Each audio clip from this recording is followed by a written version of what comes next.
தண்டி அலங்காரத்தில் மிக அழகான ஒரு பாட்டு இருக்கிறது. அந்த பாட்டு உலகத்தில் 2 விஷயங்கள் தான் அற்புதமானது என்று தொடங்குகிறது. இந்த பாட்டு ஓங்களிடை வந்து உயர்ந்தோர் தொட விளங்கி ஏங்கொழின் நீர் இருளகற்றும் ஆங்கவற்றுள் மின்னேர் தனியாடி வெங்கதிர் ஒன்று ஓங்களிடை வந்து உயர்ந்தோர் தொட விளங்கி ஏங்கொழின் நீர் இருளகற்றும் ஆங்கவற்றுள் மின்னேர் தனியாடி வெங்கதிரோன் ஒன்று ஏனையது தன்னேரில்லா தமிழ் என்று. இதனுடைய உரையை கேட்கிற பொழுது உயிரால் நீங்கள் சிலிர்த்து போய்விடுவீர்கள். இந்த உலகம் தொழுவதற்கு ஒன்று இருக்கிறது. அது மலைகளுக்கு இடையிலே வருகின்ற சூரியன். உலகம் முழுவதும் தொழுகிறார்கள். ஏனென்றால் அது இருள் அகற்றுகிறது. தண்டி அலங்காரத்தில் வருகிறது. அது இருள் அகற்றுகிறது, ஒளி கொடுக்கிறது, உணவு கொடுக்கிறது. எனவே அதை நாம் தொழுகின்றோம். மின்னேர் தனியாழி வெங்கதிர் ஒன்று ஏனையது தன்னேரில்லா தமிழ். இதற்கு ஒப்பு இன்னொன்று அந்த சூரியனுக்கு இணையாக வானத்திலே சூரியன் என்றால் பூமியில் ஒன்று இருக்கிறது என்றால் அது தமிழ் என்று தண்டி அலங்காரம் சொல்கிறது. இந்த பாட்டை படிக்க வேண்டும், இதை நாம் பரப்ப வேண்டும். இது வெற்று பெருமை அல்ல, இது பழம்பெருமை அல்ல. இது வெற்று பெருமையோ பழம்பெருமையோ அல்ல. மூதறிஞர் ராஜாஜி இந்த பாட்டை கூறுவாரா? கூற மாட்டார். பக்தோச்சலம் இந்த பாட்டை கூறுவாரா? கூற மாட்டார். யாரை நம்பி தமிழ் இருக்கிறது என்று சொன்னால் அது அறிஞர்களை நம்பி ஒருபோதும் இருந்ததில்லை. அறிஞர்கள் எழுதியிருக்கிறார்கள், புலவர்கள் எழுதியிருக்கிறார்கள். யாரை நம்பி இந்த மொழி இருக்கிறது என்று சொன்னால் நம்முடைய தமிழர்களை நம்பி இந்த மொழி இருக்கிறது. தமிழர்களை நம்பி இந்த மொழி இருக்கிறது. இந்த வகையிலே இந்த பாடல் மிக அற்புதமான ஒரு பாட்டு. அன்னை மொழியே, அழகார்ந்த செம்மொழியே, செந்தமிழே, அன்னை மொழியே, அழகார்ந்த செந்தமிழே, முன்னைக்கும் முன்னை முகிழ்த்த நறுங்கணியே. பெருஞ்சித்திரனாருடைய பாட்டு. அன்னை மொழியே, அழகார்ந்த செந்தமிழே, முன்னைக்கும் முன்னை முகிழ்த்த நறுங்கணியே, கன்னி குமரி கொண்ட நாட்டில் மன்னி அரசிருந்த மண்ணிலா பேரரசே, மண்ணில பேரரசே, தென்னன் மகளே, திருக்குறளின் மாண்புகளே, தென்னன் மகளே, திருக்குறளின் மாண்புகளே, இன்னரும் பாம்பத்தே, என் கணக்கே, என் தொகையே, நறுங்கணக்கே, முன்னமை முகிழ்த்த நறுங்கனியே, நறுங்கனியே, முன்னர் நினைவில் வாழ்த்துவோமே என்று பெருஞ்சித்திரனாருடைய அந்த வாழ்த்து பாடல் ஒரு பக்கம் சென்று கொண்டிருக்கிறது. இப்ப இந்த பின்னணியில் தான் பராசக்தி படம் வந்திருக்கிறது. நாம் இங்கே கூடியிருப்பது 6 பேர் கூடியிருக்கிறோம் என்பது விஷயம் அல்ல. இந்த 6 பேரும் தமிழுக்கு இதை பற்றிய நினைவுகளை நாம் எடுத்து சென்று பரப்பக்கூடியவர்களாக இருக்கிறோம். நிறைய வந்திருக்க வேண்டும். இதய தரிசன ராஜாங்க இலக்கிய வட்டத்தில் இந்த செய்தியை போடுகிறோம், முகநூலில் எழுதுகிறோம். வரவில்லை என்பதெல்லாம் நம்ம ஏற்றுக்கொள்ள முடியாத ஒன்று. மிகுந்த வருத்தத்தை தரும். ஆனால் இதற்கு வராமல் கவிதைகள் எழுதி குழுவில் போடுவது, மொழி எந்த மொழியில் நீங்கள் எழுதுவீர்கள், எந்த மொழியில் பேசுவீர்கள், உங்களிடம் மொழியை பறித்து விட்டால் என்ன நடக்கும்? அதான் நடந்துட்டு வந்திருக்க வேண்டும். 1952 முதல் பொது தேர்தலை இந்தியா சந்திக்கிறது. 1952 தான் ஃபர்ஸ்ட் நாங்கள் இந்திய பொதுத்தேர்தல் முதல் சந்திக்கலாம். அந்த பொது தேர்தல் வாக்குப்பட்டிக்கு எப்படி 1952 படப்பெட்டிக்கும் 1952 தான். அந்த வருட தீபாவளி தமிழ்நாட்டின் முக்கியமான தீபாவளி.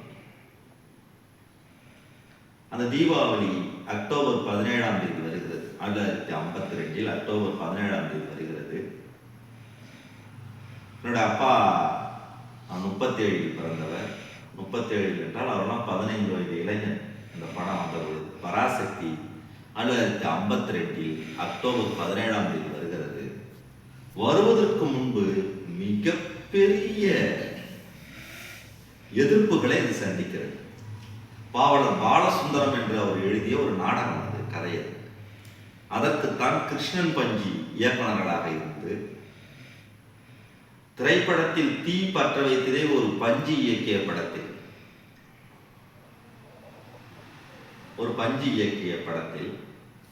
மெய்யப்ப செட்டியார் எடுத்த ஏவிஎம்முடைய மெய்யப்ப செட்டியார் எடுத்த படம் அப்படியே 175 நாள் ஓடுகிறது. தமிழ்நாட்டில் 175 நாள். கல்ட் ஸ்டேட்டஸ் என்று சொல்வார்கள். ஒரு படத்திற்கு கல்ட் ஸ்டேட்டஸ் என்பது ஒரு முக்கியமான வார்த்தை திரைத்துறை.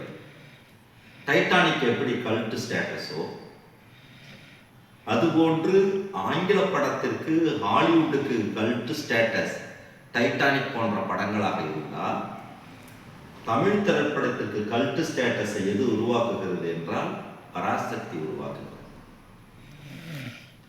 அப்போது நம்முடைய சிவாஜி கணேசனுக்கு அது டெஃபியூ ஃபிலிம், அதான் அவருடைய முதல் அரங்கேற்ற படம். டெஃபியூனா அரங்கேற்ற படம், அதான் அவருக்கு அரங்கேற்ற படம். மெய்யப்ப செட்டியார் எல்லாம் ஏனென்று கேட்டால் அன்பாப்புலர் ஆக்டர் அவர்.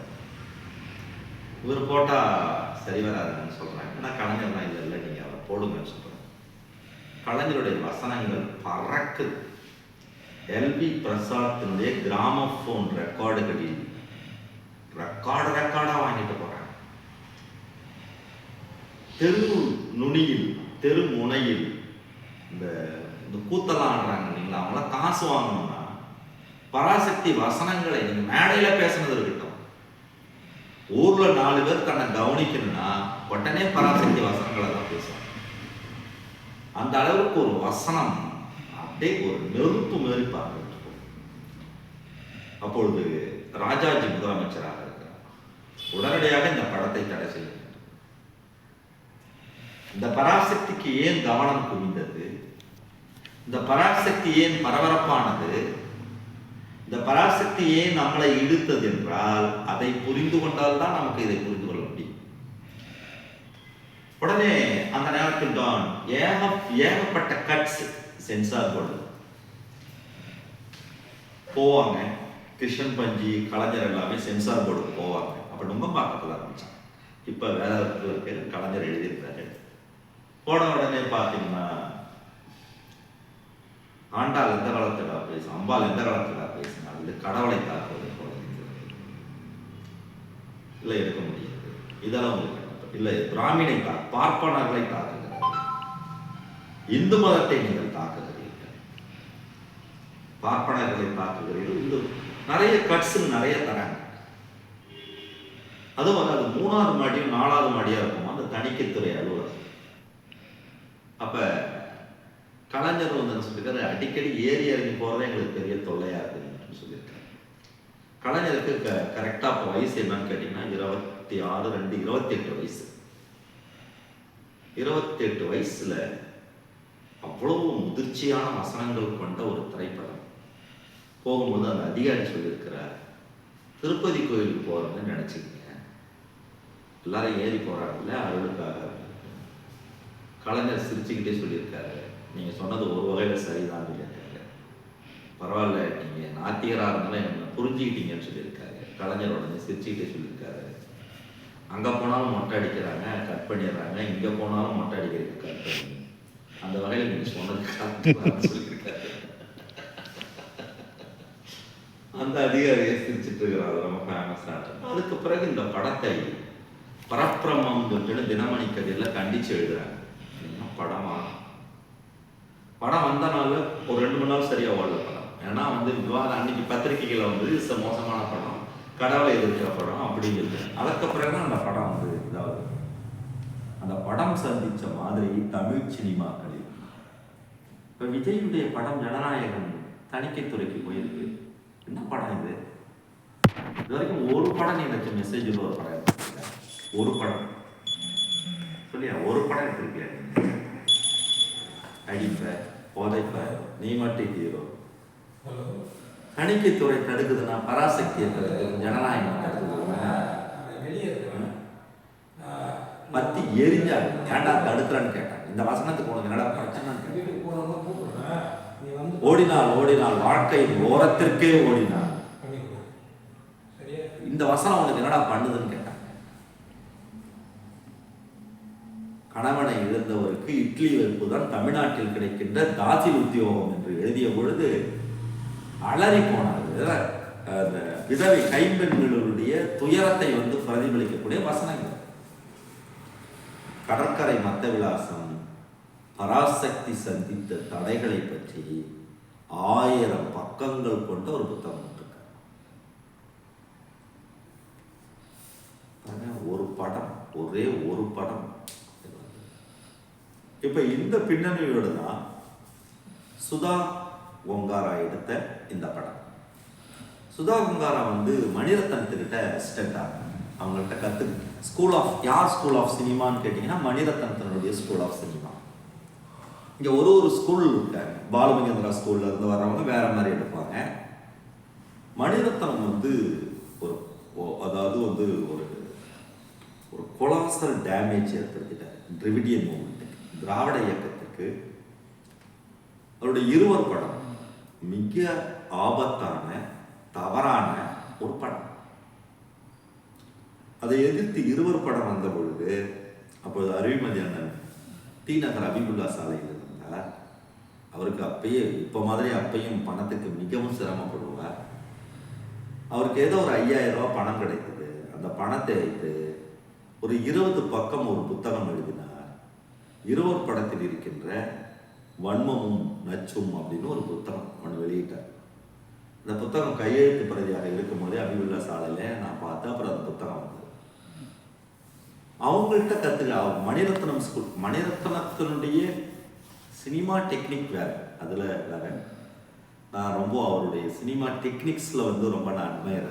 ரொம்ப எனக்கு பிடித்தமான சினிமா தொழில்நுட்பத்தில் எனக்கு மிகவும் பிடித்தமான ஒரு இயக்குனர்ல. ஆனால்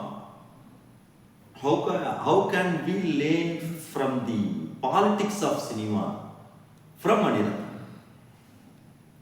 அப்போ ஏற்கனவே கலைஞரை, எம்ஜிஆரை அதெல்லாம் மிக தவறாக சித்தரித்து எடுத்த மணிரத்னத்திலிருந்து சுதா கொங்காரா வரும்போது எல்லாருக்கும் பயமா இருக்குது. இவங்க என்ன எப்படி எடுக்க போறாங்களோ.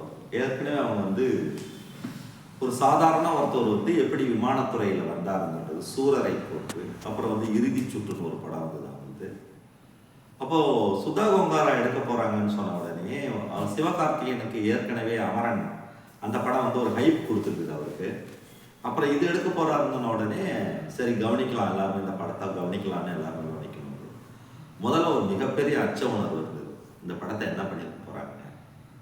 பராசக்தின்னு உடனே நமக்கு என்னன்னு தெரியலன்னு கேட்டீங்கன்னா, அந்த பராசக்தியினுடைய தழுவலா இருக்க போதோ அது வர அந்த பேண்ட் ஷர்ட் நம்முடைய சிவாஜிக்கே பிடிச்ச ஏவிஎம்ல அதில் இன்னைக்கு கூட சிலையா வச்சிருப்பாங்க. சக்சஸ் சொல்லுவார் இல்லையா, ஃபர்ஸ்ட் வார்த்தை சக்சஸ் சொல்லிட்டு அந்த வசனத்தோட அந்த இன் பண்ணிட்டு பெல்ட் போடாத இருப்பார் சிவாஜி. இது வரைக்கும் போட்டு பெல்ட் போடாத இருப்பாரு. அந்த போட்டோட வந்த உடனே எல்லாருக்கும் என்ன மாதிரி அந்த இமேஜ் ஏற்படுத்துச்சுன்னா அந்த பராசக்தி ஃபிலிம்களுடைய தொடர்ச்சியா இருக்க போது அதை பத்தி பேசுற மாதிரி இவங்க ஏதோ ஒன்று பேச போறாங்க. படம் சுதா கொங்காராவை வந்து நம்ம முதல்ல பாராட்டணும். நான் அந்த படத்தை பார்த்துட்டேன். நானா ஐயப்பன் எல்லாமே நம்முடைய தம்பி பாலை அழைச்சிட்டு போயிருந்தாப்புல. இன்னைக்கு தமிழாசிரியர், முதுகலை தமிழாசிரியர் பாலை அழைச்சிட்டு போயிருந்தாப்புல. நான் ரொம்ப ரசித்து பார்த்த ஒரு படம். அதில் சில விமர்சனங்கள் இருக்கு, டெக்னிக்காக சில விமர்சனம் இருக்கு. அது வந்து திரைப்பட கல்லூரியில் பேச வேண்டியது, டெக்னிக்காக அந்த படத்தை பற்றி பேச வேண்டியது திரைப்பட கல்லூரியில் பேச வேண்டியது. சுதா கொங்காரா என்ன பண்ணியிருக்காங்கன்னா, இந்த பொள்ளாச்சி இன்சிடென்ட்டை அவங்க படிச்சிருக்காங்க. ஏதோ ஒரு தகவலில் அவங்க படிச்சிருக்காங்க. பொள்ளாச்சி இன்சிடென்ட் வரலாற்றுக்கு பப்ளிக் மெமரி ஷார்ட்னு சொல்லுவாங்க. அதை விடவும் state memory is too short. அரசின் ஞாபகம் state memory is too short அப்படின்னா என்ன அர்த்தம்னா அரசாங்கத்துக்கு ஞாபகமே இருக்காது, சில விஷயங்களெல்லாம் மறந்தோம்னு மறக்கணும்னு நினைப்பாங்க. அப்படிதான் பொள்ளாச்சியை மறக்கடிக்கப்பட்டது. மறக்கவில்லை, அது ஃபேடாகல. It was forced to fade. அது மறக்க வைக்க வேண்டும் என்று திணிக்கப்பட்டது திட்டமிட்டு. நம்ம என்ன பண்ணியிருக்காங்கன்னா 65ல ஜனவரி 25 உங்களுக்கு தெரியும் நேஷனல் லாங்குவேஜ் இல்லை இந்தியாவில். நேஷனல் லாங்குவேஜ் இல்லை, ஏன்னா இந்தியாங்கிறது ஒரு தேசமே இல்லை. ஏன் அந்த பிரச்சனை வருதுன்னு கேட்டீங்கன்னா இந்தியா நல்லா கவனிக்கணும். தியாகம்லாம் விவாதித்த விஷயங்கள்லாம் நாம எப்பயுமே அபிஷியல் லாங்குவேஜ் அறிவிங்கன்னு சொல்லுவோம். எல்லா மொழியும் ஆட்சி மொழிகளா அறிவிங்கன்னு சொல்லுவோம். எல்லா மொழியும் தேசிய மொழிகளா அறிவிங்கன்னு சொல்ல மாட்டோம். காரணம் என்னன்னு கேட்டீங்கன்னா India is not a nation, India is a subcontinent. அப்ப சப்கான்டினென்ட் பல இருக்குதுன்னா, பல தேசங்கள் இருக்குதுன்னா பல மொழிகள் தான் அதுக்கு இருக்க முடியும். அந்த சிக்கல் இருக்கு. முதல் இந்தியன் கான்ஸ்டிடியூயன்ட் அசம்பிளில which could be the official language of Indiaன்னு ஒரு பிரச்சனை வருது. நீங்க கான்ஸ்டிடியூயன்ட் அசம்பிளில இருக்கிறதுல அதிகமான ஒரு 250 மெம்பர்ஸ் இருப்பாங்க. அதிகமானவங்க எங்க இருந்து வராங்கன்னு கேட்டீங்கன்னா அந்த சைட்ல இருந்தா வராங்க. இதெல்லாம் புரிஞ்சுக்கிட்டாதான் மொழி பிரச்சனை எப்படின்னு நம்ம அதை நம்ம நல்லாவே வாங்க முடியும். அப்ப என்ன பண்றாங்கன்னா கடைசியில வாக்கெடுப்புக்காக அனுமதிக்கிறாங்க. இந்தியாவின் ஆட்சி மொழி எதுவாக இருக்க வேண்டும். இதெல்லாம் எவ்வளவு பெரிய டேஞ்சர் பாருங்க. எப்படி நீங்க இந்தியாவின் ஆட்சி மொழி எதுவாக இருக்கணும் வாக்கெடுப்பு எடுப்பீங்க? இந்தியாவின் ஆட்சி மொழி எதுன்னு எப்படி வாக்கெடுப்பு எடுப்பீங்க? ஒரு மொழிக்கு அந்த தொழில்நுட்ப தகுதி இருக்கா, பொறியியல் தகுதி இருக்கா, அரசியல் தகுதி இருக்கா, அந்த மொழிக்கு பொருளாதார தகுதி இருக்கா, அந்த மொழி வெளிப்படுத்த முடியுமா, அந்த மொழிக்கு சட்ட தகுதி இருக்கா, தத்துவ தகுதி இருக்காலாம் நாம டிஸ்கஸ் பண்ண வேண்டிய விஷயத்த கையை தூக்கணும்னு போன்றது எப்படி? அந்த முறையே தப்பு. இத்தனைக்கும் 250 பேர்கள் வழக்கறிஞர்கள் நம்முடைய இந்தியன் கான்ஸ்டிடியூயன்ட் அசம்பிளில. ஒருத்தர் நல்லவரா கெட்டவரான்னு கோர்ட்ல முடிவு பண்ணணும். கை தூக்கி நீங்க முடிவு பண்ணுவீங்களா, ஆதாரங்கள் அடிப்படையில் முடிவு பண்ணுவீங்களா? ஆதாரங்கள் அடிப்படையில் தான் முடிவு பண்ண முடியும். அப்படி இல்லைன்னா நீங்க கோட்சேவை விடுதலை பண்ணியிருப்பீங்களே, நாதராம் விநாயகர் கோட்சேவை விடுதலை பண்ணியிருப்பீங்களே. ஆனா இந்தியன் கான்ஸ்டிடியூயன்ட் அசம்பிளில இந்தியாவின் ஆட்சி மொழி எதுன்னு சொல்லிட்டு போட்டி வருகிற பொழுது அந்த வாக்கெடுப்பு நடந்தது ரொம்ப கவனிக்கணும். 7 நம்ம வாழ்க்கையில ரொம்ப முக்கியமான தமிழர்கள் வாழ்க்கையில 77 பேர் ஆதரித்து போடுகிறார்கள், 77 பேர் எதிர்த்து போட்டாங்க. இப்ப டையா ஆகணும் இல்ல, ரெண்டும் சமமாகணும் இல்ல. அப்ப அந்த அவைத்தலைவர் ஆதரவா போடுறாரு. ஒரே ஒரு வாக்கு வித்தியாசத்துல வந்தீங்க நீங்க. எப்படி வரலாம்? 2 பிள்ளைகளுக்குள்ள பிரச்சனை வருது. நான் அப்பா இல்ல நான் அம்மா, நான் என்ன பண்ணணும்? மௌனமா தான் இருக்கணும். நீங்க ஆனா அப்ப உங்களுக்கு ஒரு பார்வை இருக்கா இல்லையா? அப்ப இந்தியாவின் ஆட்சி மொழியா நீங்க இந்திய அரசியல் சபையில கொண்டு வந்ததே தப்பு. இந்திய ஏகாதிபத்தியம் சொல்லிட்டு நம்முடைய ஆளுடைய எழுதின ஒரு மிகப்பெரிய புத்தகம். மாநில சுயாட்சியை பத்தி ஒரு 2 தொகுப்பு நம்முடைய முரசொலி மாறன் எழுதியிருக்காங்க. விசாத்துறையில சிறையில இருந்த போது தான் அதோட அடிக்குறிப்புகள் ரொம்ப முக்கியமானது, ஃபுட்நோட் ரொம்ப முக்கியமானது. அதே மாதிரி நம்முடைய ஆளுநர் தான் மிகப்பெரிய ஆங்கிலத்தில் முன்மான் நுழைபல முக்கியவர். அவர் தமிழில் எழுதிய இந்திய ஏகாதிபத்தியம். இந்த வார்த்தையை பாருங்க, ஏகாதிபத்தியம் சும்மாலாம் கிடையாது. பிரிட்டிஷ் ஏகாதிபத்தியம், இங்கிலாந்து ஏகாதிபத்தியம் என்று சொன்னா கன்னடத்தில் சொல்லவில்லை இந்திய ஏகாதிபத்தியம் என்று. இந்த ஏகாதிபத்திய வார்த்தையை நாம் தான் அடுத்தது இந்திய ஏகாதிபத்தியம் சொன்னோம். Imperialism Hindi imperialism. இப்பொழுது அந்த புத்தகம் ஃப்ரண்ட்லைனுடைய former editor in chief Vijay Shankar Ramachandran அவர்களால் ஆங்கிலத்தில் மொழிபெயர்க்கப்பட்டிருக்கிறது. ரொம்ப இந்த ஆண்டு 2025 வந்த மிக முக்கியமான புத்தகம் அந்த புத்தகம். அந்த புத்தகத்தை வாங்கி சுதா கொங்காரா படித்திருக்கிறார். அப்பொழுது வந்த இதழ்களை எல்லாம் படித்திருக்கிறார். முரசொலி, திராவிட நாடு, அப்பொழுது ஆங்கில பத்திரிகைகள், இதையெல்லாம் படித்திருக்கிறார். ஆர்காய்வ்ஸில் போய் தேடி இருக்கிறார். கிட்டத்தட்ட ஒரு 5 வருடம் இதுக்காக ஒர்க் பண்ணியிருக்காங்க. ஆர்காய்வ்ஸை போய் தேடி இருக்கிறார். நம்முடைய ராமசாமி இந்தி மொழி போராட்டம் என்று 2 தொகுப்பு நக்கீரணிகள் வந்திருக்கிறது. இன்னும் கூட டைம் நான் நினைச்சேன், நம்ம அப்புறம் வேணா நம்ம இதை செய்யலாம். அதை வாங்கி படிச்சுட்டு இந்து மொழி போராட்டம், இந்திய ஏகாதிபத்தியம், ஒருத்தவங்க ராமசாமி அதை படிச்சுட்டு பேசுனா இன்னும் நல்லா இருந்திருக்கும். அவங்க என்ன பண்ணியிருக்காங்கன்னு கேட்டீங்கன்னா, ராமசாமியை பார்த்து பேசியிருக்கிறாங்க. சுதா கொங்காரா, ராமசாமி, செந்தலை கௌதமனுடைய அவருடைய புத்தகங்கள்லாம் படிச்சிருக்கிறாங்க. செந்தலை கௌதமனுடைய புத்தகங்கள்லாம் படிச்சிருக்கிறாங்க. ஆழி செந்தில்நாதன் எழுதின புத்தகம், கலைஞருடைய நெஞ்சுக்கு நீதி, நம்முடைய பேரறிஞர் அண்ணா எழுதின புத்தகம், நாவலர் எழுதின புத்தகம், அன்பழகனார் எழுதின புத்தகம், மிக கடுமையான ஒர்க் பண்ணியிருக்காங்க. எனக்கு முதல் விஷயம், தமிழ் சினிமாவில் யாராவது இந்த தலைப்பை எடுத்துட்டு இருந்தா இவ்வளவு ஒர்க் பண்ணியிருப்பாங்களா? முதல்ல இதுக்கு பின்னாடி இருக்கிற அந்த ஹோம் ஒர்க் இருக்குது பாருங்க. அந்த ஏன் தவறாகவே எதுவுமே அதுல சொல்லப்படாத காரணமே இவ்வளவு கவனமான உழைப்பு, இவ்வளவு கவனமான உழைப்பு. இப்போ பொள்ளாச்சி நமக்கு தெரியும். ஆக்சுவலா 1965 இந்த பிரச்சனை வெடிக்குது. அப்ப என்ன பண்றாங்கன்னு கேட்டீங்கன்னா, நேருவுக்கு பேரறிஞர் அண்ணாவை விட ஆங்கிலத்தில் நேரு பலவீனமானவர் என்பது அப்பதான் தெரிஞ்சிச்சு. மேவும் ஷல் எப்படி ஈக்குவல் ஆகும்? மே ஒரு ஆக்சிலரி வருது, ஷேல் ஒரு ஆக்சிலரி வருது. ஷேலுக்கு சட்டத்துல என்ன அர்த்தம் தெரியுங்களா? Union government of India shall be a welfare state அப்படின்னா, ஷால் பி a வெல்ஃபேர் ஸ்டேட்னா இருக்க வேண்டும்னு அர்த்தம்.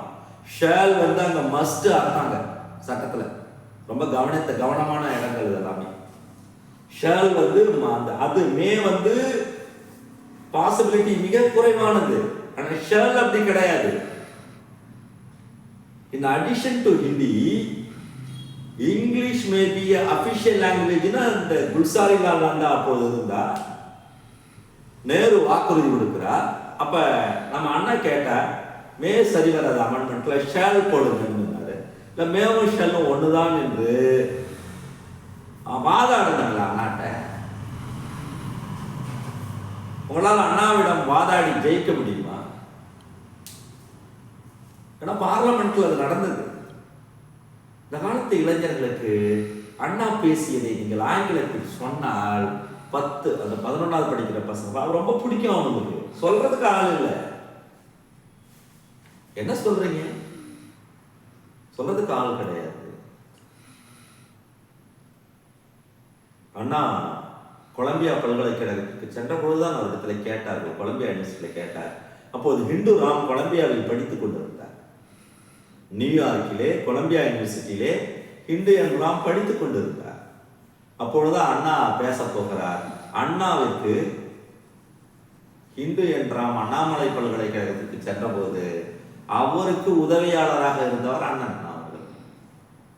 அந்த ஹிந்து ராம் பேரறிஞர் அண்ணா கொலம்பியா பல்கலைக்கழகத்துக்கு சென்ற பொழுது இவர்தான் கூட இருந்து அவருக்கு எல்லா உதவிகளையும் செய்திருக்கிறார். அந்த பல்கலைக்கழகத்து சார்பா இந்தியாவிலிருந்து வருகிறார் பேரறிஞர் அண்ணா என்று சொன்ன உடனே அப்பொழுதுதான் அந்த நீங்கள் புகழ்பெற்ற கேட்ட ஒன்று அண்ணாவுடைய உரையை கேட்டு வியந்து போகிறார்கள். ஆங்கிலத்திலே மலேசியாவிலே ஒரு அரங்கம் உண்டு. அங்க ஆங்கிலத்தில் தான் உரை நடத்துவார்கள். அந்த அரங்கத்தில் நீங்கள் போயிட்டு அந்த உரையை கேட்க வேண்டும் என்றால் இந்தியாவிலே 2 பேர் தான் காசு, 2 அறிஞர்களுடைய உரையை தான் காசு கொடுத்து மலேசியா அரங்கத்திலே கேட்டார்கள். ஆங்கில உரையை. ஒன்று ஜவஹர்லால் நேருடைய உரை, இன்னொன்று நம்முடைய பேரறிஞர் அண்ணாவுடைய ஆங்கில உரை. அப்பொழுதுதான் கொலம்பியா பல்கலைக்கழகத்தில் அந்த கேள்வி பேரறிஞர் அண்ணாவிடம் கேட்கப்பட்டது. ABCD என்று வராத ஒரு 100 சொற்களை உங்களால் தொடர்ச்சியாக சொல்ல முடியுமா என்றால், அண்ணா சொன்னார் 1 to 99 என்று சொன்னார். 1 to 99 அப்படி என்று சொன்னார். நீங்கள் ஆங்கிலத்திலே ABCD இந்த 4 எழுத்துக்களும் வராத 100 எழுத்துக்கள் 1 to 99 என்று சொன்னார். அவர்களுக்கு மிகப்பெரிய ஆச்சரியம். அவர்கள் இருக்கிறவாளெல்லாம் எழுதி பார்த்தார்கள், ABCD வரவே வராது. இதை சொன்னால் நம்முடைய மாணவர்களுக்கு அண்ணா மிகவும் நெருக்கமாகும். அப்ப 99 தானே வருது, நாங்கள் 100 கேட்டோம். 1 2 சொன்னால அந்த 2 ஒரு வேர்டு என்று சொன்னார். மொழி விளையாட்டு தெரிந்தவர் அண்ணா, ஏனென்றால் அவ்வளவு படித்தவர் பேருங்க அண்ணா. அப்பதான் அவங்க என்ன பண்றாங்கன்னு கேட்டீங்கன்னா, 1915 நமக்கு இந்திய அரசியல் சட்டம் அமலுக்கு வருது. அந்த அமலுக்கு வரும்போது 15 இயர்ஸ். எதுக்காக 15 இயர்ஸ்? திணிப்பதற்கு, திருடுவதற்கு 15 வருடம் என்று நீ நியமித்தால் எவ்வளவு அயோக்கியத்தனமோ, நான் 15 வருடத்தில் நான் திருடுவேன் என்று சொல்வது எவ்வளவு தவறவோ அவ்வளவு தவறு 15 வருடம் கழித்து இந்தியாவின் ஆட்சி மொழி ஆகும். அப்ப அதுதான் 65 வருகிறது. 65 அதான் அந்த பேக்ரவுண்ட். அண்ணா நம்முடைய ரவி கார்த்திகேயன் எவ்வளவு பொறுப்பு பாருங்க. உட்கார்ந்து 4 பக்கங்கள் தயாரித்து மொழிப்போர் வரலாற்றை சுருக்கமாக எழுதி, இந்த பொறுப்புணர்ச்சி தான் மொழியை காப்பாற்ற. நம்முடைய ஐயப்பன் இந்த நிகழ்ச்சியிலே கலந்து கொள்ள வேண்டும் என்ற உடனே ஒரு புது பாட்டு, அவன் குரலிலே ஒரு புது உறுதி. அதனால் சங்கத்தமிழ் தொகுப்பு அவனிடம்தான் இருக்கிறது, அம்பேத்கருடைய தொகுப்பு அவனிடம்தான் இருக்கிறது. இந்த மொழியினுடைய அருமை அவனுக்கு தெரியும். அப்ப நடக்கும்போதுதான் அந்த பிரச்சனை. ஜனவரி 27 தான் நம்முடைய ராசேந்திரன் சுட்டுக் கொல்லப்படுகிறார். ஏன் காலில் நீங்க ப்ளோ த நீ ஷூட் பண்ணவே முடியாதா? ஒரு குண்டும் பக்தவாச்சலத்தின் வெறியால் பாய்ந்தது. பக்தவாச்சலத்திற்கு இருந்த தனிப்பட்ட வெறியால் பாய்ந்தது. ஒவ்வொரு குண்டும் அன்றைக்கு கக்கன்தான் உள்துறை அமைச்சர், குறித்து வைத்துக் கொள்ளுங்கள்.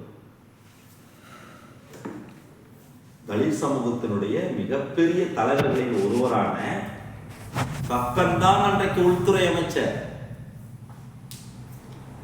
தும்பைப்பட்டி கக்கன்தான் உள்துறை அமைச்சராக இருந்த பொழுது மாணவர்கள் சிகப்பு ரத்தத்தில் குளித்து விழுந்தார்கள். தமிழ்நாடு அதிர்ச்சியாக இருக்கும் தகவல்கள். அப்ப பொருத்தி பார்க்கணும். அந்த இப்பொழுது அண்ணாமலை பல்கலைக்கழகத்தில் சிலை வைத்திருப்பார்கள். அந்த இடம் எங்குன்னு கேட்டீங்கன்னா, எனக்கு அண்ணாமலை பல்கலைக்கழகம் சின்ன வயதிலிருந்து ரொம்பவும் நெருக்கம். எங்க அண்ணா அங்க படிச்சாரு. நான் ஒரு 80ல இருந்து அந்த பல்கலைக்கழகத்துக்கு போயிட்டு இருக்கிறேன். 80ல இருந்து போயிட்டு இருக்கிறேன் அந்த பல்கலைக்கழகத்திற்கு. ஒரு 1000 முறையாவது அந்த ராஜேந்திரன் சிலையை நான் கடந்து போயிருப்பேன். அந்த சிலை அங்க வைக்கப்பட்டது. அந்த இடத்துல இருந்து ஒரு 100 அடி தூரத்துல தான் அங்க ஒரு ஆசிரியர் குடியிருப்பு இருந்தது. அங்குதான் சுட்டு அவர் சாகடிக்க வேண்டாம். துயரம் என்ன தெரியுது? சிவகங்கை பக்கத்திலே கல்லல் என்கின்ற ஒரு கிராமம், நம்முடைய டாக்டர் ஏம்பல் பக்கத்துல அது ஒரு கிராமம். கல்லல்னு ஒரு பஸ் போகும். கல்லல் ரொம்ப ஃபேமஸ். அவங்க அப்பா ஒரு போலீஸ் அதிகாரி, முத்துக்குமார் பிள்ளை. ஒரு போலீஸ் அதிகாரியினுடைய மகன் தான் துப்பாக்கி குண்டா. அவர் நம்முடைய ராசேந்திரன், ராசேந்திரன் முத்துக்குமார் பிள்ளை. அவர் கணிதம் 2ஆம் ஆண்டு படித்தவர், பிஎஸ்சி. அப்பெல்லாம் பிஎஸ்சி அங்க இருந்தது அண்ணாமலை பல்கலைக்கழகத்தில். இப்ப அண்டர் கிராஜுவேஷன் கிடையாது. என்ஜினியரிங்லாம் அக்ரிகல்ச்சர்லயும் மெடிசன்லாம் தான் இருக்குதே தவிர ஆர்ட்ஸ் அண்ட் சயின்ஸ்ல கிடையாது. இந்த தகவல்லாம் வேணும் உங்களுக்கு. நம்முடைய மாணவர்கள், ஜென்னிசெட் மாணவர்கள், இவர்களை நம்பாமல் நம்ம வேறு யாரை நம்ப முடியும்? இந்த 16 வயதைத்தான் நாம் நம்ப வேண்டும். இந்த இளைஞர்களைத்தான் நாம் நம்ப வேண்டும். இந்த இளைஞர்களுக்கு தான் நாம் கொடுக்க வேண்டும். நமக்கெல்லாம் வயதாகிவிட்டது. இந்த இளைஞர்கள் கையில் தான் கொடுத்தாக வேண்டும். இல்லைன்னா ப்ரோ சொல்லு ப்ரோ அப்படின்னு நெஞ்சு வெட்டிக்குது. ப்ரோன்னு பேசுறாங்க. சொல்லு ஜி அப்படின்னு சொல்லும் போதெல்லாம் என்னடா இந்த வார்த்தையை இப்படி பயன்படுத்துறானோ, சொல்லு ப்ரோ, அது ஒரு ஆங்கில சொல்லு ஜி, ஒரு ஹிந்தி சொல்லு, எப்படி வருது இவனுங்கள்ட்ட? அசிங்கமா இருக்கு அந்த வார்த்தை, 2 வார்த்தை. அவன் மேல தப்பு இல்லை, பிள்ளைகள் ரொம்ப அற்புதமான பிள்ளைகள். அவங்க முடி இப்படி வச்சுக்கிட்டு இருக்கிறாங்க, பைக்கில் வேகமாக போகிறாங்க, அதெல்லாம் இருக்கட்டும், அதெல்லாம் நாம தான் மாற்றியாகும். பேரறிஞர் அண்ணாவுக்கு அதெல்லாம் தமிழர்கள் மீது இருந்த நம்பிக்கை, தந்தை பெரியார் கதை. அப்போ நீங்கள் சொல்கிறீங்க அவங்க அம்மா பேர் வந்து ரொம்ப அழகான பெயர், வள்ளிமயில். எப்படி நினச்சிருப்பாங்க? அவங்க வீட்டுக்கு ஒரு தகவல் போயிருக்கோம், உங்கள் பையனை வந்து போலீஸ் பிடிச்சு. அதுக்கு பிறகுதான் பரங்கிப்பேட்டையில் இது பண்ணாங்க. எந்த மயில் ராசேந்திரனுடைய அம்மா பெயரோ அதே மயில் தான் பேரறிஞர் அண்ணாவுக்கும் ஜவஹர்லால் நேருக்கும் ஹவுஸ் ஆஃப் ஸ்டேட்ஸ். நாம் எப்பொழுதும் அது அப்பர் ஹவுஸ் என்று சொல்வதில்லை, அது அந்த ஹவுஸ் ஆஃப் மாநிலங்களவை, ராஜ்யசபா என்று கூட நம்ம சொல்ல மாட்டோம். காரணம் என்னன்னு கேட்டீங்கன்னா, ராஜ்யம் என்று சொன்னால் இந்தி வார்த்தை, அதனால மாநிலங்களவை என்று சொல்லுவோம் நாம் தமிழ்நாட்டில். அண்ணா மாநிலங்களவை உறுப்பினராக இருந்தபோது என்று சொல்லுவார்கள் மிக கவனமாக, house of states.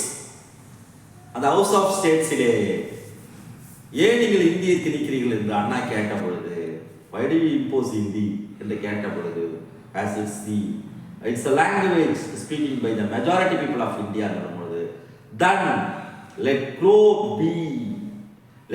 be our national birds என்று சொன்னார் instead of peacock, because in the sky of the India there are more crows than peacock. அப்படியே இந்த இலக்கிய ஏன் நீங்கள் மயிலை தேசிய பறவையாக வைத்திருக்கிறீர்கள்? ரோஜாவை வைத்திருக்கிற ஷெர்வானியோடு நேரு, நம்முடைய அண்ணா அன்ஷேவ் ஃபேஸ், இன்னைக்கு 3 சட்டை 4 சட்டை மாற்றுகிற தலைவர்கள் நினைக்கிறது. அண்ணா கசங்கிய சட்டையோட போட்டாங்க. நீ போட்டிருக்கிற சட்டை எல்லாம் சரித்திரத்தில் இடம் பெற. அண்ணா கேட்ட கேள்வி என்ன? மயில்தான தேசிய பறவை, பெரும்பான்மையர்கள் பேசுவதுதான் இந்தி மொழி என்று சொன்னால், நீங்கள் வானத்திலே காகங்கள் தான் பெரும்பான்மை, ஏன் மயிலை வைத்திருக்கிறீர்கள் என்று சொன்னார். ராசேந்திரனுடைய அம்மா பெயர் வள்ளிமயில். அண்ணா பறக்க விட்ட, இந்திக்கு எதிராக அண்ணா அன்றைக்கு பறக்க விட்ட துண்டு துண்டு கருப்பு கொடிகள் இந்திய வானத்தில் இன்னும் பறந்து கொண்டிருக்கிறது. இந்தி திணிப்புக்கு எதிராக அதைத்தான் நீங்கள் காகங்கள் என்று அழைத்துக் கொண்டிருக்கிறது. இந்த 65 தொடக்கம் தான் பிப்ரவரியில் 12ஆம் தேதி பொள்ளாச்சி நடந்தது. திருப்பூரிலே சுட்டுக் கொன்றார். திருப்பூர் கொங்கு மண்டலமே இன்றைக்கு கொங்கு மண்டலம் தமிழ்நாட்டினுடைய அரசியலில் மிக ஆபத்துக்குரிய பகுதியாக மாற்றப்பட்டிருக்கிறது.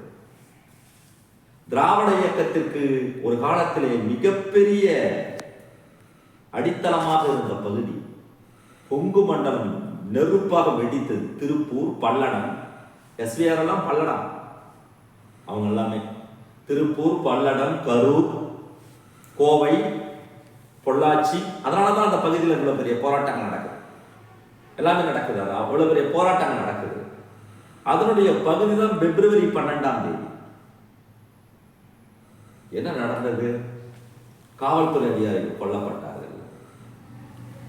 ஏங்க, இங்க எத்தனை பேர் சுட்டுக் கொண்டு இருக்கிறீங்க? எப்படி சுட்டுக் கொண்டு இருக்கீங்க? பொள்ளாச்சி நடந்தது என்ன? ஒருத்தவன் வந்து அந்த பொள்ளாச்சி போஸ்ட் ஆபீஸ்ல, அதெல்லாம் அந்த படத்துல வந்திருக்க பராசை, அதெல்லாம் கரெக்டா காட்டியிருக்கிறாங்க. சுதா கங்காரா நல்லாவே காட்டியிருக்கிறாங்க. அவன் என்ன பண்ணுவான், நான் அழிக்க போறேன்னு, அதர்வாசின்னு, அதெல்லாம் வந்து அதர்வாசின்னு, நான் அழிக்க போறேன்னா அவன் அந்த போஸ்ட் ஆபீஸ்ல இது போனவன். ஏன்னா நான் வந்து முத்தமிழ் அடியான்னு திராவிட கழக தலைவராக இருந்தார். நடுவில் அடிக்கடி போராட்டம் நடக்கும், இந்திய எதிர்ப்பு போராட்டம். நாங்கள் ஒரு கொட்டாங்குச்சியில் கார் எடுத்துகிட்டு போயிட்டு தடையிருக்கணும் ரயில்வே ஸ்டேஷன், விழுப்புரம் ரயில்வே ஸ்டேஷனில். அப்போ என்ன பண்ணிட்டாருன்னா, எங்களை பிடிச்சிட்டாங்க போலீஸு. கொட்டாங்குச்சியோட எடுத்து அடிச்சாரு. அது எங்கேயோ விழுந்துருச்சு. பிடிச்சி அதை வச்சுருந்து விட்டாங்க. இந்த மாதிரி இந்திய எதிர்ப்பு போராட்டத்துல நாமளும் அது பின்னாடி அதனுடைய வலுவிழந்த சூழ்நிலையில நாமளும் அதை கலந்துட்டு இருக்கிறோம். அப்ப என்ன பண்றாங்கன்னா, நீ எப்படா என் பொள்ளாச்சியில எப்படி போஸ்ட் ஆஃபீஸ் எழுதுவ, தபால் அலுவலகம் எழுதுவ அப்படின்னு சொல்லிட்டு நம்ம பொள்ளாச்சி போராட்டம் ஈடுபட்டு போறாங்க, கீழே இறங்கி சுற்று வந்துருக்கான், சுற்றா பாப்பான். ஆமாட்டா அவன் சொல்லுவான்டா, போலீஸ் அதிகாரமா மொழியினுடைய காவலரானா, நீ போலீஸ் காவலர்னா அவன் மொழியினுடைய காவலரா, நீ சுட்டு பாடுறான்னு தான் சொல்லுவான். நீ சுட்டு வேணுமே. அதுக்கப்புறம் தான் அது வெடிச்சிச்சு. அவன் நியாயத்துக்காக நான் அழிக்க போறேன்னு சொல்றான். அவனு உத்தரப்பிரதேசத்துல வந்து அழிக்கலையே, லக்னோவில் அழிக்கலையே, டெல்லியில அழிக்கலையே. அப்ப அது சுட்ட பிறகுதான் ஜனங்க எல்லாருமே தெருவு போறாங்க. அதுல என்ன பெரிய ஒரு கொடுமைன்னா, கண்மூடித்தனமான இன்டிஸ்கிரிமினேட்டிங் ஃபயரிங் ஆங்கிலத்தில்.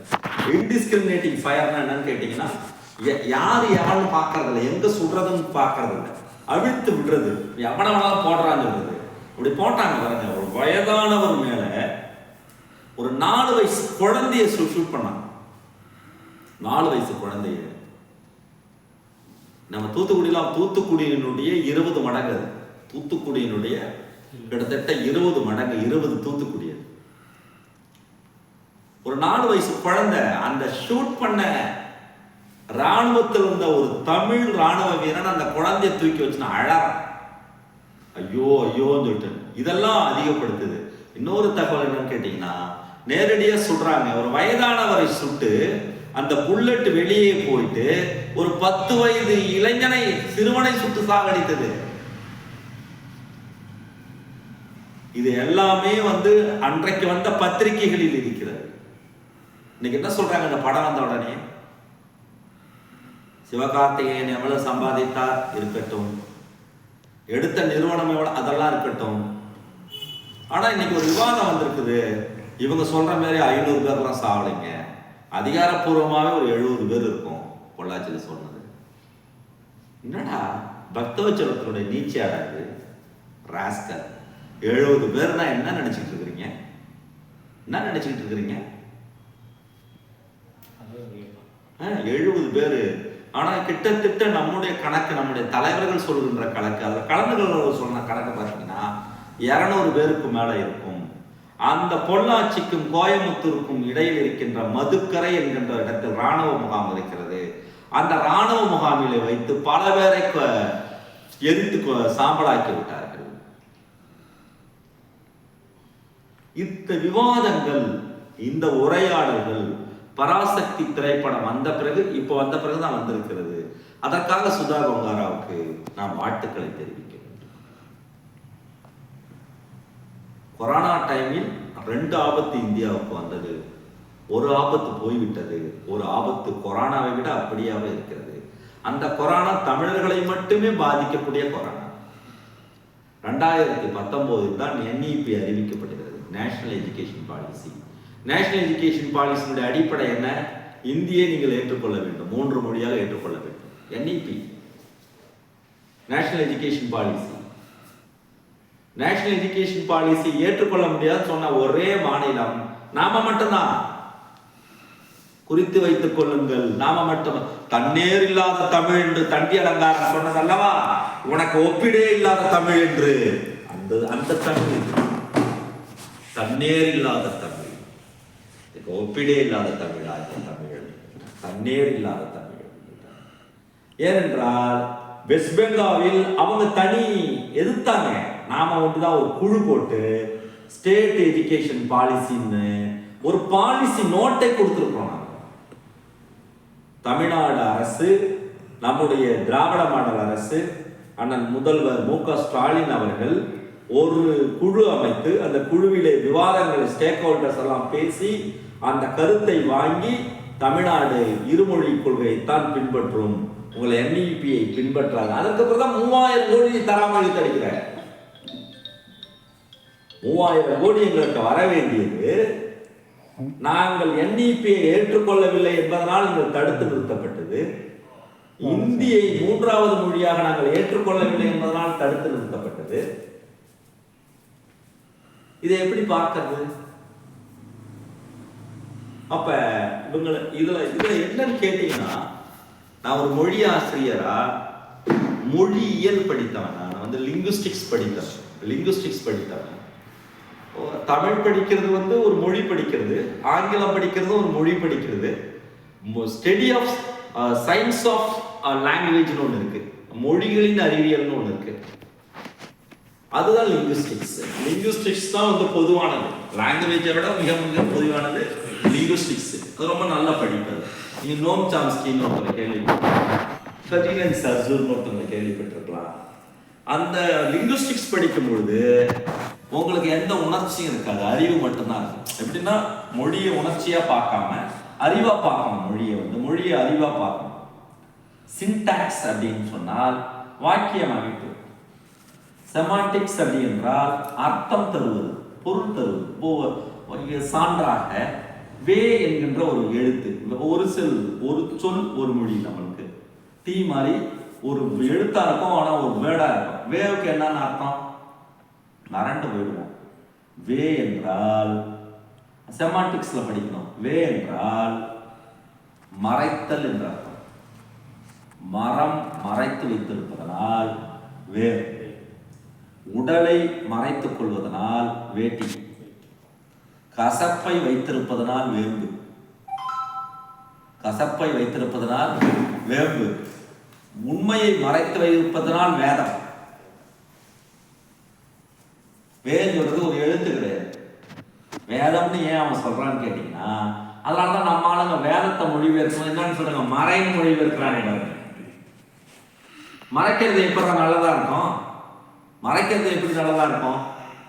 அப்ப இந்த கட்டமைப்பு இருக்கு பாருங்க, நம்முடைய சின்டாக்ஸ் வேற, நம்முடைய கட்டமைப்பு வாக்கிய அமைப்பு வேற, நம்முடைய செமாண்டிக்ஸ் வேற, நம்முடைய அர்த்தம்ன்றது வேற, நம்முடைய மார்ஃபாலஜி வேற, நம்முடைய சொல் அமைப்பியல்ங்கிறது வேற, நம்முடைய ஃபோனட்டிக்ஸ் நம்முடைய ஒலியல்ங்கிறது வேற. இது அறிவியல். இது இந்திக்கும் இருக்கிறது. லிங்குஸ்டிக்ஸ் பின்னணி அவங்களுக்கு எந்த மொழி பேசினாலும் ஒரு லிங்குஸ்டிக்ஸ் பின்னணி இருக்கும். எனக்கு நான் என்னுடைய தாய்மொழியில சிந்திக்க கூடாது, என்னுடைய தாய்மொழியில எழுதக்கூடாது, என்னுடைய தாய்மொழியில படிக்கக்கூடாது, என்னுடைய தாய்மொழியில அலுவல் நடத்தக்கூடாது, என்னுடைய தாய்மொழியில நீதிமன்றத்தில் நான் வாதாடக்கூடாது, என்னுடைய தாய்மொழியில நான் வினாக்கள் எழுப்பக்கூடாதுன்னு சொன்னா, சொல்கிறவனை விட கொடுமையானவன், இரக்கமற்றவன், கருணையற்றவன் யாருமே இருக்க முடியாது. காரணம், நான் பிறந்ததுல இருந்து இந்த மொழியோட நான் வாழ்ந்ததுனால என் சிந்தனை மொழியே தான், இந்த இருப்பின் மொழியே தான். It's a language of being. இது சும்மா கவிதை எழுதுற விஷயம் கிடையாது. It's a language of being. என்கிட்ட நீ மொழியை எடுத்துட்டினா நான் எப்படி யோசிப்பேன்? இது தெலுங்கு, நீ இந்தி தெலுங்கு தெரிவிக்கிறேன்னா அவன் சிந்திக்கிற மொழியை நீ எடுக்கிற, அவன் எண்ணுகிற மொழியை நீ எடுக்கிற, அவன் அழுகிற மொழியை நீ எடுக்கிற, அவன் கனவு காண்கின்ற மொழியை எடுக்கிற, அவன் கணிதத்தை புரிந்து கொள்கிற மொழியை எடுக்கிற, அவன் இயற்பியலை புரிந்து கொள்கிற மொழியை எடுக்கிற. அப்ப இந்திய மொழிகளின் மீது இரக்கமற்ற நடத்தப்பட்ட ஒரு கருணையற்ற தாக்குதல் தான் இந்தி திணிப்பு. லிங்குஸ்டிக்ஸ் பிரகாரம் உங்ககிட்ட என்ன லிட்ரேச்சர் இருக்கு, என்கிட்ட என்ன லிட்ரேச்சர் இருக்கு, அதெல்லாம் அப்புறமா பேசுவோம். On the basis of linguistics, it is a merciless and ruthless assault on all the Indian languages. இதுதான் லிங்குஸ்டிக்ஸ் வியூஸ். அதில் பற்றி இருக்கிற மொழியியல் பார்வை இதுதான். இப்போ நாம் எவ்வளவுதான் நீங்கள் படித்தாலும் எப்படி நீங்கள் புரிஞ்சுக்கிறீங்க? நீங்கள் ஒரு டெக்ஸ்ட்டை படிக்கிறீங்க, ஒரு ஆங்கிலத்தில் ஒரு டெக்ஸ்ட்டை படிக்கிறீங்க, நீங்கள் புரிஞ்சிக்கும் போது எப்படி புரிஞ்சுக்கிறீங்கன்னா, நீங்கள் அதிகமான ஆங்கில நூல்கள் படிக்கிறதுனால உடனே புரிஞ்சுக்கலாமே தவிர, ஆனால் புரிஞ்சுக்கிற மொழி உங்களுக்கு என்ன மொழி? தமிழ் தான் பயிற்று மொழி. தமிழ்ல தான். ஆமா, இப்போ அண்ணா ஒரு 45 புத்தகங்கள் எழுதியிருக்கிறாரு. இந்த 45 புத்தகங்களுக்கு அவர் சொல்லுக்கு ஏங்கலை, அவர் வாக்கிய அமைப்புகளுக்கு ஏங்கலை, அவர் மரபு சொற்றொடர்களுக்கு ஏங்கலை. அதெல்லாம் ஏற்கனவே அவருக்கு இருக்கு. அவர் ஒரு கருத்தை வைக்கிறாரு, ஒரு கருத்தை தான் அவர் கவிதை எழுதுறாரு, கட்டுரை எழுதுறாரு. அதனாலதான் இன்றைக்கு அவர் ஒரு மாபெரும் எழுத்தாளராக, தமிழ் எழுத்தாளராக நமக்கு கிடைத்திருக்கிறார். ஒருவேளை நீங்க ஹிந்தி படிச்சுட்டு எழுதுனா ஒரு புத்தகம் எழுதிருக்க முடியும். அப்ப நீங்க என்னன்னு கேட்டீங்கன்னா, ஒரு அறிவு பரம்பரை, ஒரு ஞான பரம்பரை, ஒரு அறிவியல் பரம்பரை வருவதை நீங்கள் தடுக்கிறீர்கள். இதனாலதான் நம்முடைய பேரறிஞர் அண்ணாவில இருந்து கலைஞர் வரைக்கும், if Hindi is official language of India, non-Hindi speaking people will become second rate citizen என்று சொன்னார்கள். இரண்டாம் தர குடிமக்களாக்கப்படும். இதை இலக்கியமா மட்டும் பார்க்க கூடாது. இதை பாலிடிக்ஸ் சொல்லுவாங்க. நீ என்ன எதிர்க்கிறா, உன்னை எதிர்க்கிறாங்க. நான் 500 பேரை நாங்கள் இழந்திருக்கிறோம். 1937 இருந்து இன்னைக்கு வரைக்கும் நாங்கள் 500 ஏறத்தாழ பார்த்தீங்கன்னா 500 பேரை இழந்திருக்கிறோம். 500 பேரை இழந்திருக்கிறோம். விஷம் குடித்து இறந்திருக்கிறார்கள், தூக்கு போட்டு தொங்கியிருக்கிறார்கள். கீழப்படுவர் சுன்னச்சாமி உடல் முழுவதும் அவருக்கு தெரியாது லிங்குஸ்டிக்ஸ் இந்த மொழி எவ்வளவு பெரிய மொழி என்று தெரியாது. ஏனென்றால் எங்களுடைய அறிவு செல்வம், எங்களுடைய மரபு செல்வம் எதுல இருக்குன்னா தமிழ்ல இருக்கு. ஒண்ணு இல்லைங்க, உடம்புல நீங்க மருத்துவத்துறையில் இருக்கிறதுனால உங்களுக்கு தெரியும். உடம்புல என்ன பண்ணுவாங்கன்னா, மாடர்ன் மெடிசன்ல, இங்கிலீஷ் மெடிசன் சொல்றது இல்லை, மாடர்ன் மெடிசன். ஏன்னா நான் இந்த விவாதங்களை பல இடங்களில் பல்கலைக்கழகங்கள் நடத்தியவன். நான் தமிழ்நாட்டு அரசு சார்பாக நான் இதுக்காக போயிருந்தேன், பெங்களூர் யூனிவர்சிட்டி போகும்போது. அப்போ திராவிட இயக்கத்தினுடைய நூற்றாண்டு விழா. இப்போ திராவிட இயக்கத்தை ஒரு ப்ரொஃபஸருக்கு, அவர் ஒரு பிராமின், அவர் பயங்கரமாக திட்டிகிட்டு இருந்தார். சென்டினரி இயர் கொண்டாடுறாங்க, they ruined Tamil Nadu, did not allow any one to learn Hindi. That moment now is celebrating centenary year. நான் உடனே I severely object to what you say here அப்படின்னு. என்ன நீங்க நான் பேசிட்டு இருக்கும்போது குறுக்கிட்டு, you are not talking about English or you are not talking about ELT, you are talking about a movement. Because of the movement I am here. I can be mute, sir. I can be a silent spectator. I am the product of Dravidian movement. Sorry, as you are a professor in English literature, is a doctorate over there. How many books did you write like Shakespeare? List out the books I am ready to purchase in this fine evening. Show the title, tell the title of your books that you have written. English உங்களுக்கு தடுக்கல, எல்லாரும் எழுதியிருக்காங்க. எவ்வளவு புத்தகம் எழுதியிருக்காங்க சொல்லி நீங்க எழுதிருக்கீங்க சொல்லுங்க, நான் வாங்கிக்கிறேன் இன்னைக்கு ஈவினிங். அப்ப இது தமிழர்கள் மீது நடத்தப்பட்ட தாக்குதல். திராவிட இயக்கத்தில் கலைஞர் அண்ணா, எங்க மாமா ஒருத்தர் இருக்காரு, அவர்கிட்ட நான் பேசுறதுக்கே போக மாட்டேன். காரணம், அவர் எடுத்த உடனே இதுதான் தொடங்குவார், ஹிந்தி பேசாம தடுத்துட்டானுங்க, ஹிந்தி பேசாம தடுத்துட்டானுங்க. அப்ப இந்த பிரச்சனையை நம்ம எப்படி பார்க்கறது? இந்த பிரச்சனையை அதனாலதான் நம்ம ஆட்கள் நாம இது அவங்களுக்கு என்னது, இப்ப நீங்க ஹிந்தி நல்லா கவனிங்க. தெய்வ சுந்தரம்னு நம்முடைய சென்னை பல்கலைக்கழகத்தினுடைய கணினி பெரிய அண்ணனுக்கெல்லாம் ரொம்ப வேண்டியப்பட்டவர் தெய்வ சுந்தரம்னு. அவரு ஒரு கட்டுரை எழுதியிருந்தார். போன ஞாயிற்றுக்கிழமை நான் ரயிலில் போகும்போது அண்ணனுடைய பொண்ணு மேகலாயாயினி வந்துச்சு, தமிழ் இருந்து. அதில் கட்டுரையில் அவர் சொல்றாரு, 1970 மேண்ட்ரின், பிரெஞ்சு போன்ற லாங்குவேஜ்கள் கணினிக்கு தங்களை தயார்படுத்தி விட்டது. மேண்ட்ரின் அப்படிலாம் தயார்படுத்தி விட்டது. மேண்ட்ரின், பிரெஞ்சு போன்ற லாங்குவேஜ்கள் தயார்படுத்தி விட்டது. நீங்க அந்த மாதிரி உங்களுடைய மொழியை தயார்படுத்திருக்கீங்களா? தயார்படுத்துங்க. பீகார்ல அற்புதமான மொழி, ராஜஸ்தான்ல அற்புதமான மொழி, உத்தரப்பிரதேசத்துல, டெல்லியில வச்சுக்கங்க. நாங்கள் இந்தியை நேசிக்கிறோம். எங்கே? பீகாரில். எங்க ஊர்ல எதுக்கு எழுதுற? ஒரு பையன் இப்ப மேல போனான், அண்ணனுடைய பொண்ணு லண்டன்ல இருக்குது. நம்முடைய ஏடி பாலாவுடைய பையன் அவனும் லண்டன்ல இருக்கான். நைட்டு கூட நான் பாஸ்டன் யூனிவர்சிட்டியில இருந்து ஒரு ஆன்லைன் மீட்டிங். அந்த பாஸ்டன் கூட்டத்தில் வழுதிரெட்டி காலனி முருகன் கோவில் தெருவில் இருந்து இந்த லேப்டாப்பை வச்சுக்கிட்டு உக்காந்து பேசிட்டு இருக்கிறோம். என்ன பிரச்சனை? பாஸ்டன்ல இருந்து அவங்க பேசுறாங்க, இங்க இருந்து நாம பேசுறோம். புரியுது எங்களுக்கு. அண்ணா தானே சொன்னார், பூனையை வச்சு சொன்னாரு. பூனை தான் திருட்டுத்தனமா இருக்கும். பூனைங்களை பார்த்தீங்கன்னா நாய் ஓடாடும், திடீர்னு சாண்டாங்க போயிடும், சாப்பாடு கொடுத்தா இருக்கும், போயிடும், அடிச்சா கூட போயிடும். பூனை அப்படி இல்லை. ஒரு பூனையை நீங்க விரட்ட முடியாது. அதனால தான் அண்ணா சொன்னாரு, நீங்க எதுக்குங்க வந்து 2 லிங்க் லாங்குவேஜ் வச்சுக்கிறீங்கன்னு கேட்டாரு. இல்லைங்க, ஒரு தொடர்பு மொழியா இருப்பாங்க, காமன் லிங்குவா. காமன் லிங்குவான்றது வேற, அபிஷியல் லாங்குவேஜ்ன்றது வேற. அபிஷியல் லாங்குவேஜ்னா ஆட்சி மொழி, காமன் லிங்குவானா பொது மொழியா மாத்துறது. எதை நீங்க பொது மொழியா மாத்துறீங்களோ அதை ஆட்சி மொழியா மாத்துறீங்க. நீங்க ஆட்சி மொழியா மாத்தின பிறகு நான் மருத்துவத்தை வந்து ஹிந்தியில படிப்பேன், எனக்கு ஒரு வெங்காயமும் புரியாது. நான் வந்து பொறியியல படிப்பேன், எங்க மாணவர்கள் தோத்து போயிடுவாங்க. நான் வந்து எல்லா பாடத்தையும் ஹிந்தியில படிப்பேன், உன்ன மாதிரி எனக்கு சரளம் வராது. அதுதான் மீண்டும் மீண்டும் சொல்றேன், it is a linguistic conspiracy. இது ஒரு மொழியியல் சதின்னு சொல்றாங்க. எங்கள் அண்ணா போன்றவர்கள், தலைவர்கள் போன்றவர்கள் அதுதான் இதை உறக்க முழங்கினாங்க. நான் சொல்றேன், மருத்துவத்தில், நவீன மருத்துவத்தில் இது இல்லைன்னா இந்த வியாதி, இது இல்லைன்னா இந்த வியாதி, இது இல்லைன்னா இந்த வியாதி, இல்லை இல்லைன்னு தான் சொல்லுவாங்க.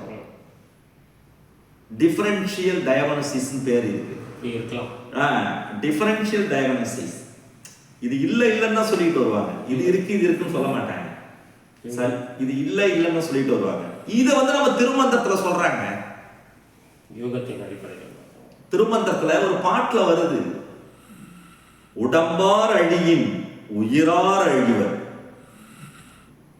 நீங்க என்ன சொன்னீங்க? மெட்டாபிசிக்ஸ்ல என்ன சொன்னீங்க? What is your opinion about the human body according to the metaphysics?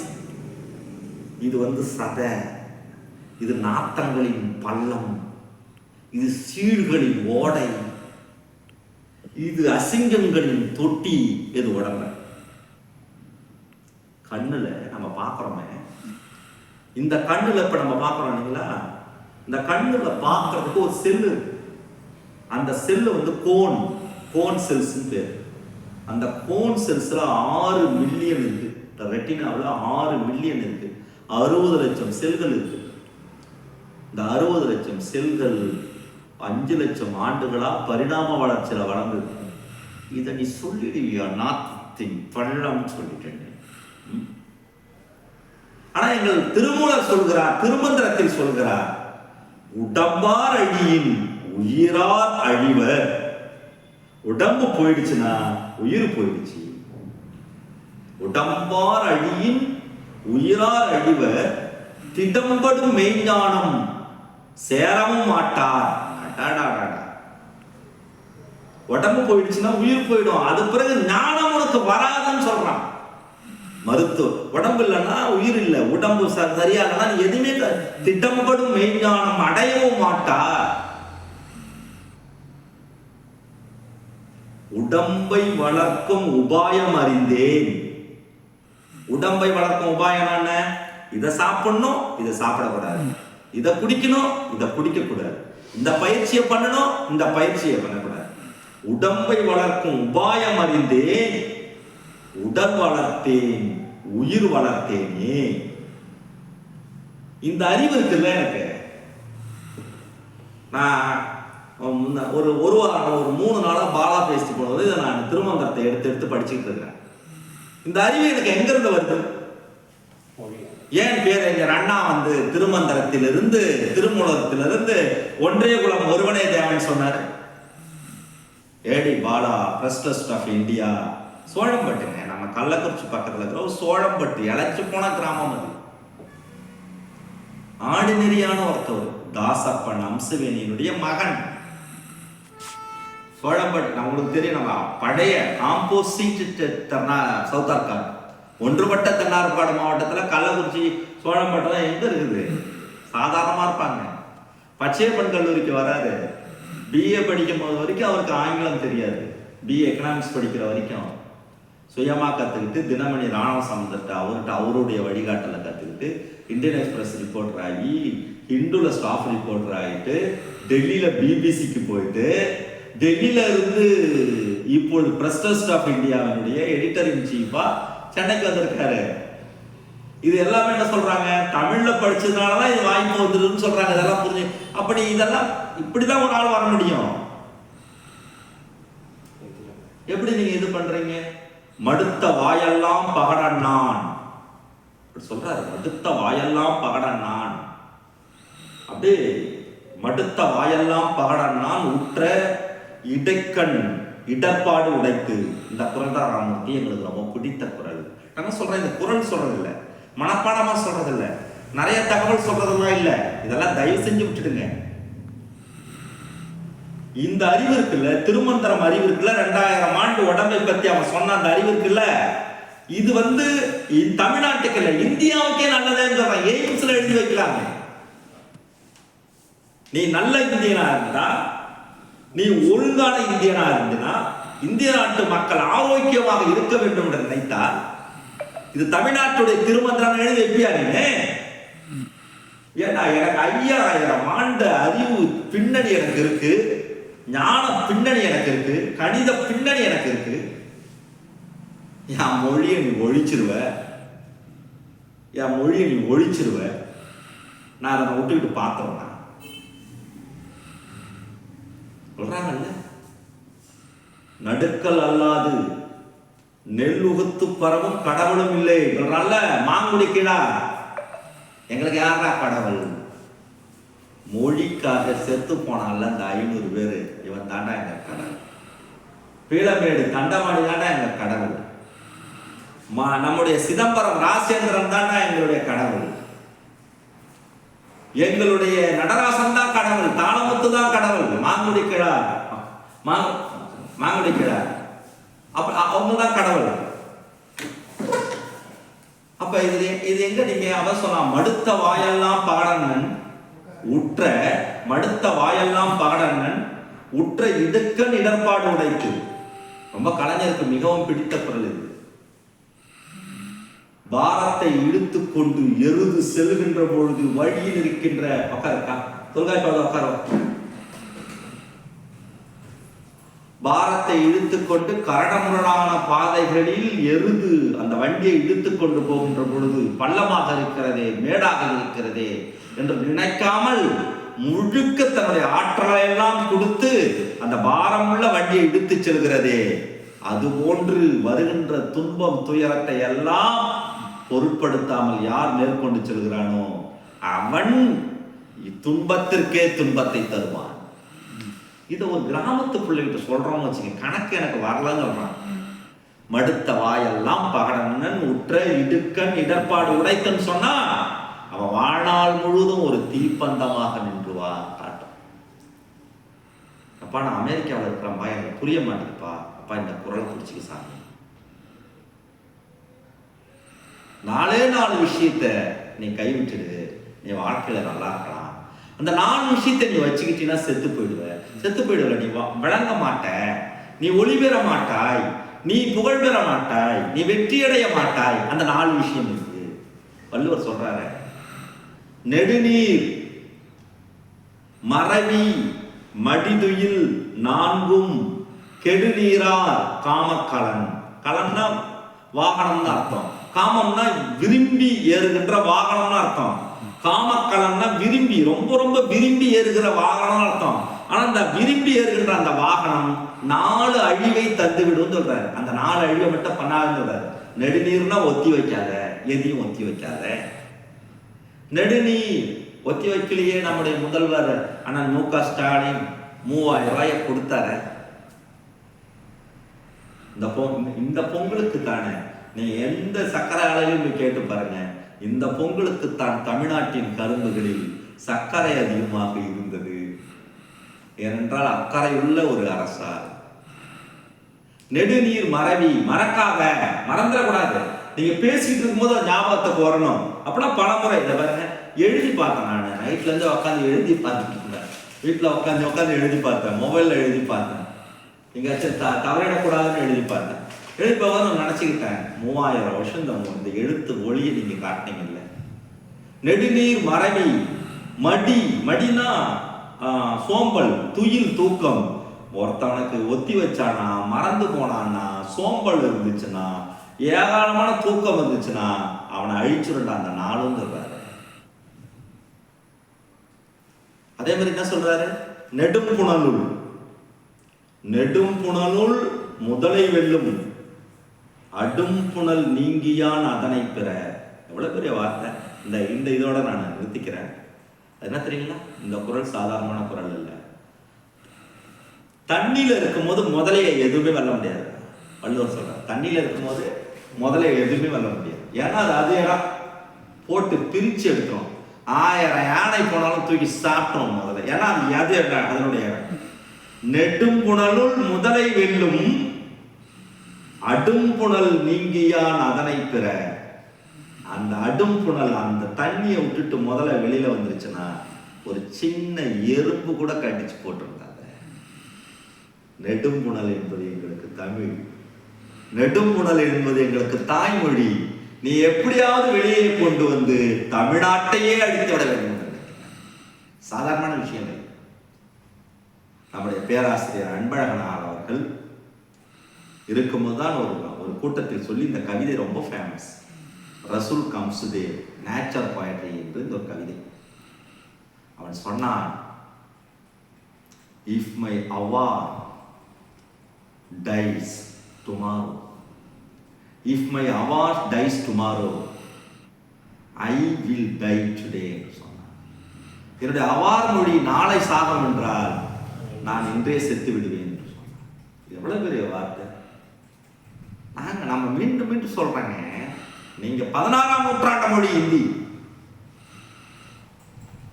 12ஆம் நூற்றாண்டுக்கு முன்னாடி இந்தி இல்ல, இந்துஸ்தானி இருந்தது, உருது இருந்தது, பெர்ஷியன் இருந்தது, பாரசீகம் இருந்தது. இந்த உருது இந்துஸ்தானியினுடைய காட்டை தான் இந்தி. உங்களுக்கு லிட்ரேச்சர் பேக்ரவுண்ட் கிடையாது. 1924 ஜான் மார்ஷல் ஒரு கடிதம் எழுதினார். லண்டனிலே அது பரபரப்பானது. அந்த கடிதம் தான் சிந்து சமவெளி நாகரிகம். அந்த சிந்து சமவெளி நாகரத்திலே இப்ப இன்றைக்கு இருக்கின்ற மொஹஞ்சதாரோ ஹராப்பா அது பாகிஸ்தானில் இருக்கிறது. குஜராத்தின் லோத்தல் இருக்கிறது. பாகிஸ்தானினுடைய மொஹஞ்சதாரோ ஹராப்பா என்பது குஜராத்தினுடைய லோத்தல் வரை ஒரு நகர கட்டுமானம் இருக்கிறது. அந்த நகர கட்டுமானத்துக்கு உரியவர்கள் யார் என்று அன்றைக்கு ஜான் மார்ஷல் சொன்னார். அவர் சொன்னது, திராவிடர்கள் தான் இதற்கு உரியவர்களாக இருக்க முடியும், திராவிட கலாச்சாரம் தான் சிந்து சமவெளி கலாச்சாரம் என்று சொன்னார். நாங்க பூமிக்கு கீழே இவ்வளவு வளமானவங்க, கல்வெட்டுல நாங்க இவ்வளவு வளமானவங்க. அறிவியல் மொழி எப்பொருள் யாராராய் கேட்பினும் அப்பொருள் மெய்ப்பொருள் காண்பது அறிவு. சொல்றதெல்லாம் நம்பிடாதரா, மதுராந்தகத்துல வந்து சொல்லுவாங்க. அடுத்தது மறைமலை நகர்ல சொல்லுவாங்க, எப்பொருள் யாராராய் கேட்பினும் அப்பொருள் மெய்ப்பொருள் காண்பது அறிவு. 6-8 கோடி 10 கோடி மக்களை ஆள வேண்டும் என்று நினைக்கிறீர்கள், ஆனால் 3000 கோடியை தராமல் தடுத்தீர்கள். அப்படியே பாலா சொன்னார், ஏடி பாலா சொன்னார், 30 முக்கோடி தேவர்கள் நீங்கள் வைத்திருந்தீர்கள், பேரறிஞர் ஒன்னா ஒரே ஒரு தேவரை கொண்டு வந்தார், அதான் ஒன்றே குலம் ஒருவனே தேவன். உங்கள் 30 முக்கோடி தேவரையும் ஒரு தேவனால் வீழ்த்தினார். எவ்வளவு பெரிய சிந்தனை வருது பாருங்க. ஒன்றே குலம் ஒருவனே தேவன் சொல்றாங்க பாருங்க. அப்ப வேறங்க, நம்ம வேற. நம்முடைய ஆங்கிலத்தில் நீங்கள் படிக்கலாம், ஆங்கிலத்தில் சரளமாக படிக்கலாம். நான் வாங்குகிற புத்தகங்களில் 100ல் 90 விழுக்காடு ஆங்கில புத்தகங்கள் தான், ஆங்கில புத்தகங்கள் தான். அது வேறு. ஆனால் நமக்கு இருக்கிற மிகப்பெரிய வளமே என்னவென்று கேட்டால் நம் தமிழர்.